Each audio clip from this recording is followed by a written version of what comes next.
Sony Ericsson ஏன் அவங்களுக்கு மட்டும் தனியான சார்ஜிங் போட்டு வச்சுருந்தாங்க? அது சார்ஜிங் மட்டும் யூஸ் பண்ணாங்களா, வேறு எல்லாம் அக்சசரிஸ்க்கும் யூஸ் பண்ணாங்களா? வாங்க பார்க்கலாம்.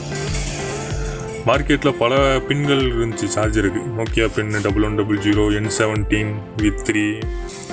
ஹெட்ஃபோனுக்கு பார்த்தீங்கன்னா 3.5mm ஜாக்கு, 2.5mm ஜாக்குன்னு என்னென்னமோ இருந்துச்சு. ஆனால் சோனி எரிக்சன் மட்டும் ஏன் தனித்துவமான FastPort யூஸ் பண்ணாங்கன்னு பார்த்தீங்கன்னா, இவங்க எல்லா வகையான இன்புட் அவுட்புட் அம்புட்டையுமே ஒரே பின்னில் கொடுக்குறதுக்கு யோசிச்சாங்க. அதனால் இந்த பின்னு கொடுத்துருக்காங்க. இது 12 பின் இருக்கும் அந்த FastPortக்குள்ளே. அதில் எல்லா வகையான input audio output, music output, data cable எல்லாமே யூஸ் பண்ணாங்க. அதே மாதிரி தான் நோக்கியாவும் அதில் அதே மாதிரி போடணும்னு சொல்லிட்டு FastPortனு ஒன்று யூஸ் பண்ணாங்க. ஆனால் அவங்க நிறையா ஃபோனில் போடல. அது சோனி எரிக்சன் நிறையா அக்சசரிஸ் போட்டனால அவங்களுக்கு இந்த FastPort தேவைப்பட்டுச்சு. அதாவது என்ன சொல்கிறதுனா, நிறையா அக்சசரிஸ் 1-2 கிடையாது, நிறைய அக்சசரிஸ் போட்டிருக்காங்க. அதில் ஒன்று பார்த்தோம்னா FM transmitter, external speaker, data communication, file transfer, music stand, charging stand, advance car bluetooth, எல்லா வகையான டெக் கேஜெட்டுக்கும் ஒரே வகையான இன்புட் அவுட்புட் எடுக்கிறதுக்கு இந்த FastPort யூஸ் பண்ணாங்க.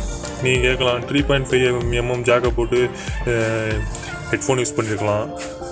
ஆனால் ஏன் அவங்க தனித்துவமாக இது பண்ணாங்கன்னா, உதாரணத்துக்கு எடுத்துக்கிட்டோம்னா, நம்ம இப்போ யூஸ் பண்ணுற லேப்டாப் ஸ்பீக்கர்லாம் பார்த்தீங்கன்னா 3.5mm வழியாக அவுட்புட் எடுத்து யூஎஸ்பி பவரில் கொடுப்போம். ஆனால் இவங்க சோனி எரிக்சன் என்னென்னா, அவங்களுக்கு தனி பவர் அவுட்புட் தேவை கிடையாது. இந்த FastPort வழியாக கொடுத்துட்டாங்கன்னா ஆடியோ இன்புட்டும் அதிலே எடுத்துக்கிறோம், பவர் இன்புட்டும் அதிலே எடுத்துக்கிறோம். ரெண்டுமே ஒரே பின் தான், தனித்தனியாக பின் போக்காமல் அவங்க செஞ்சுருக்காங்க. அது மாதிரி எஃப்எம் டிரான்ஸ்மிட்டர் யாருமே கொடுக்காத வகையில் அவங்க அதுலேருந்து வர்ற மியூசிக் அவுட்புட்டை எஃப்எம் வழியாக டிரான்ஸ்மிட் பண்ணி 50 மீட்டர் ரேடியஸ்க்கு எல்லாத்தையும் இது பண்ணாங்க. 50 மீட்டர் ரேடியஸுக்கு எத்தனை ரேடியோ செட்டு வேணாலும் வச்சு நம்ம அந்த ஒரு ஃபோனில் வர்ற மியூசிக் அவுட்புட்டை கேட்கலாம். அதனால் அந்த வயர்லெஸ் எஃப்எம் டிரான்ஸ்மிட்டர் அதெல்லாம் யூஸ் பண்ணாங்க. இப்போ எந்த கேஜெட்ஸுமே அந்த மாதிரி கேஜெட்ஸே வர்றது கிடையாது. இதனால தான் அவங்க தனித்துவமாக அந்த FastPort யூஸ் பண்ணாங்க.